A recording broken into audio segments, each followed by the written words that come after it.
ভাই এত ইট নিয়ে কোথায় যাচ্ছো?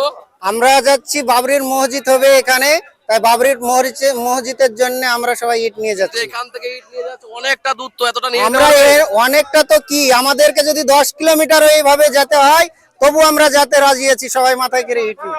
কোথা থেকে এসেছেন আপনি? আমি রায়নগর থেকে এসেছি। রায়নগর থেকে এসেছি। শেখপাড়া রায়নগর। শেখপাড়া রায়নগর অনেক দূর থেকে। আপনি কোথা থেকে এসেছেন? আমরা সবাই রায়নগর সবাই। আমরা বর্ধমান থেকে এসেছি। বর্ধমান, এদিকে দেখো ভাই, বর্ধমান থেকে দেখো। বর্ধমান থেকে এসেছি। বর্ধমান থেকে এসেছে। শুধু বর্ধমান থেকে চলে এসেছে। হাতে হাতে 2 কিলোমিটার যাবে, হাতে হাতে করে সবাই মাথায় ইট নিয়ে একটা একটা দুটো পাঁচটা যে যেমন পাচ্ছে সে তেমন নিয়েছে। ইটটা সব কিনে নিয়ে এসো তোমার থেকে? হ্যাঁ, আমরা সব কিনে নিয়েছি। কত ইট নিচ্ছে দাম? আমাদের কাছে 10 টাকা পিচ 10 নিচ্ছে। টাকা পিচ। ইটের দামও কিন্তু 10 টাকা পিচ, 10 টাকা করে নিয়ে সবাইকে দেখাও। এই এতগুলো লোক কিন্তু বর্ধমান এবং রায়নগর, আরো কে কোথা থেকে আসে সবাই? সবাই রায়নগর দেখছি বন্ধু। আর উনি বর্ধমান থেকে এসেছেন। আপনি কোথা থেকে? বর্ধমান। বাবা, বর্ধমান থেকে এসেছে। বিভিন্ন দেশ থেকে এসেছি। বাবরি মসজিদ আজকে শিলান্যাস হচ্ছেই। আমাদের বাবরির মসজিদে আজ শিলান্যাস হবে, ইনশাআল্লাহ হবে।